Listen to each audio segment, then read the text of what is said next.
प्रिय क्रांती मित्र हो, जय भीम, जय अशोक, जय संविधान, जय भारत। आदरणीय ॲडव्होकेट प्रकाशजी तथा बाळासाहेब आंबेडकर भारताच्या राजकारणातील, सध्याच्या भारतीय राजकारणातील अतिशय सभ्य व्यक्तिमत्व, उच्च विद्याविभूषित नेते आणि सर्वांगानं ओतप्रोत स्वाभिमानी बाण्याचे निडर नेते। बांधवांनो,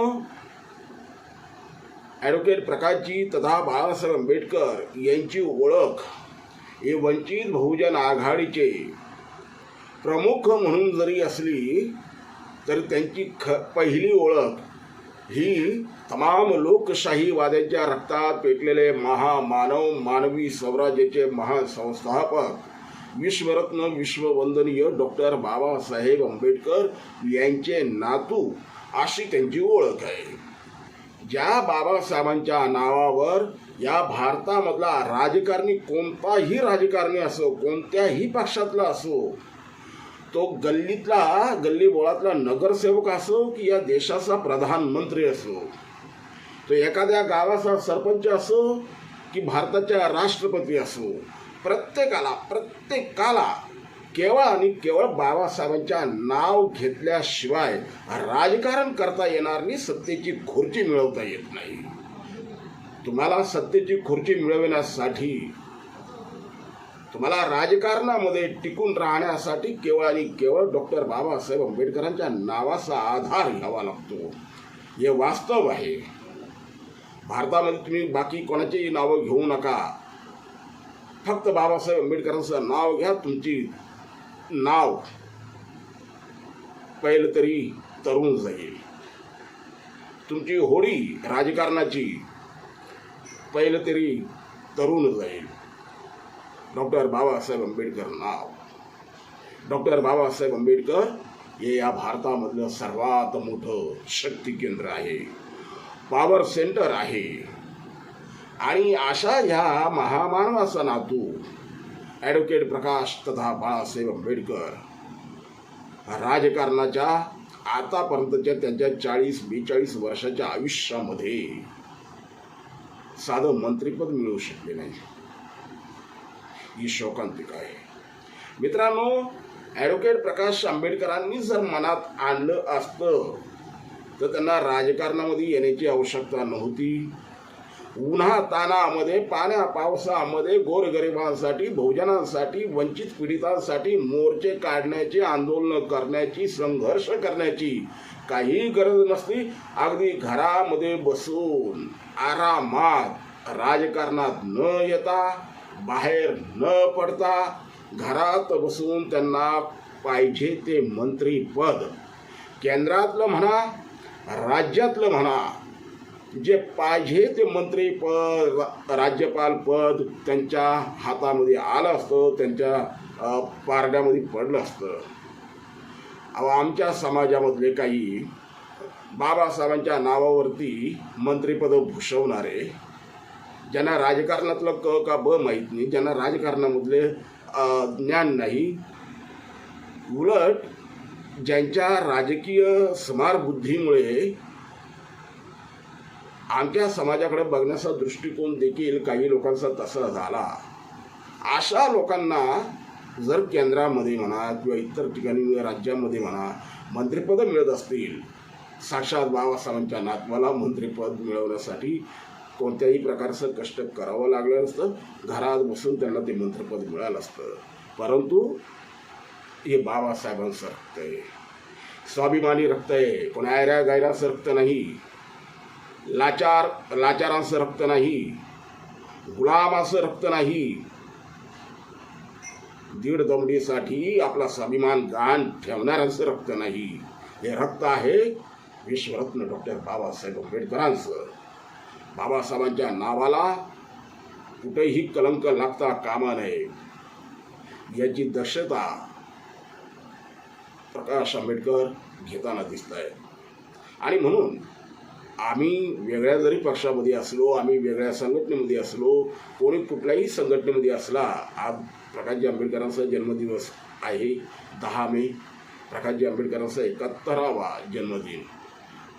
सोशल मीडियावरती बघा, कोणी कोणत्याही पक्षामध्ये असो, परंतु प्रकाशजी आंबेडकरांना जन्मदिनाच्या सदिच्छा देणाऱ्यांमध्ये सर्वपक्षीय आंबेडकरवादी आहेत. आंबेडकरांचा त्याकरता प्रकाशजी आंबेडकरांचा म्हणूनच या ठिकाणी आदर केला जातो की हा माणूस अतिशय ओतप्रोत स्वाभिमानी व्यक्ती आहे. प्रकाशजी आंबेडकरांनी राजकारणामध्ये अनेक प्रकारचे प्रयोग केले. महाराष्ट्रामध्ये त्यांचे ते प्रयोग किनवट पॅटर्न म्हणून प्रसिद्ध झाला. महाराष्ट्राच्या राजकारणात त्यांचा तो प्रयोग अकोला पॅटर्न म्हणून प्रसिद्ध झाला. अशा अनेक प्रयोग त्यांनी केले. आता सध्या त्याचा तो वंचित फॅक्टर हा जो प्रयोग आहे तो संपूर्ण महाराष्ट्रातच नव्हे तर देशभरामध्ये चर्चेचा विषय बनलेला आहे.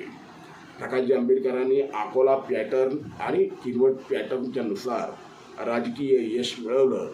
भीमराव केराम किनवट मतदारसंघातून भीमराव केरामसारख्या आदिवासी समाजातील व्यक्तीला त्यांनी आमदार बनवला.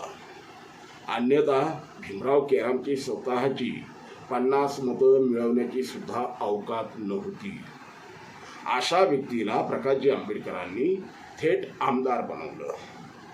ज्या समाजाची त्या मतदारसंघामध्ये 1000 मतांच्या पलीकडं संख्या नाही, अशा व्यक्तींना प्रकाशजी आंबेडकरांनी निवडणुकीच्या रिंगणात उतरवलं, आमदारही केलं, निवडून आणून त्यांना आमदारही केलं. धाडसी निर्णय प्रकाशजी आंबेडकरांनी घेतले. राजकारणामध्ये लोकसभा निवडणुकीच्या वेळेला देखील कल्याण मतदारसंघातून संजय हिडाऊ सारख्या एका नवख्या व्यक्तीला ज्याच्या जो त्या समाजामधला आहे त्या समाजाची 500 मतंसुद्धा त्या कल्याण मतदारसंघात नाहीत, अशा व्यक्तीला प्रकाशजी आंबेडकरांनी थेट लोकसभेच्या रिंगणामध्ये उतरवलं. आणि त्यांनी देखील सत्ताधारी व्यक्तींना टक्कर देत मातब्बर म्हणजे आर्थिक बाबतीत जे मातब्बर आहे अशा उमेदवारांना टक्कर देत सुमारे 1.25 लाखापर्यंत मतं मिळवली. अर्थात आई जिंकण्यासाठी हे पुरेसं नव्हतं, परंतु सांगण्याचा मुद्दा आहे की प्रकाशजी आंबेडकर हे धाडसी निर्णय घेतात आणि त्या निर्णयानुसार त्यांनी गरिबातल्या गरीब घटकातल्या व्यक्तीला राजकारणामध्ये यशस्वी करून दाखवलं, राजकीय सत्तेच्या खुर्चीवर बसवलं. अशा अनेक उदाहरणं आहेत. मखाराम पवारांपासून तर तुमच्या दशरथ भांडेपर्यंत अनेकांना त्यांनी आमदारकीची संधी मिळवून दिली. अर्थात नंतर एक बाळासाहेबांवरती एक आरोप होतो की बाळासाहेब हे सगळं करतात, बाळासाहेब लोकांना निवडून आणतात, आमदार करतात, मग हे लोक बाळासाहेबांपासून दूर का होतात. अर्थात मित्रांनो, प्रकाशजी आंबेडकर हे मी म्हटल्याप्रमाणे ओतप्रोत स्वाभिमानी व्यक्तिमत्व आहे. स्वाभिमानी व्यक्तीबरोबर फक्त आणि फक्त स्वाभिमानी व्यक्तीच राहू शकतो. मी या ठिकाणी एक उदाहरण देईन. जसा एखाद्या गल्लीबोळातल्या गुंडाबरोबर राहायला गुंड प्रवृत्तीचा व्यक्तीच लागतो. गुंडाबरोबर तुम्ही आम्ही नाही राहू शकत. एखाद्या चोऱ्या माऱ्या करणाऱ्या व्यक्तीबरोबर तुम्ही आम्ही नाही राहू शकत. तर त्या व्यक्तींबरोबर तशी प्रवृत्ती असणारच लोक राहू शकतात, टिकाव धरू शकतात. स्वाभिमानी व्यक्तीबरोबर देखील कोणी ऐरा गैरा राहू शकत नाही, टिकाव धरू शकत नाही. स्वाभिमानी व्यक्तीबरोबर फक्त आणि फक्त स्वाभिमानी व्यक्तीच राहू शकतो. ज्याचा स्वाभिमान, ज्याचा कणा हीन आहे, जो ज्याचा कणा मोडलेला आहे, ज्याच्या रक्तात स्वाभिमान नाही आहे, तर प्रकाश आंबेडकरांबरोबर का म्हणतोय. आणि म्हणून बाळासाहेबांवरती जे आरोप होतात की बाळासाहेबांना हा सोडून गेला, बाळासाहेबांना तो सोडून गेला, बाळासाहेबांना कोणीही सोडून गेलेले नाही. जनता आहे तिथंच आहे. स्वाभिमानी जनता प्रकाश आंबेडकरांबरोबरच आहे. जे सोडून गेले ते स्वाभिमान शून्य होते, सत्तेला लाचार झालेले होते. आणि आज जे कोणी आहे बाळासाहेबांना सोडून गेलेले सत्ते करतात, ते मागं पुढं करतायत ना. इतर पक्षांची गुलामी हे लोक करतायत, आपण बघतोय ना त्यांना गुलामी करताना. आणि म्हणून ॲडव्होकेट प्रकाशजी आंबेडकरांबद्दल समाज मनामध्ये एक आदर आहे. बाळासाहेब आंबेडकर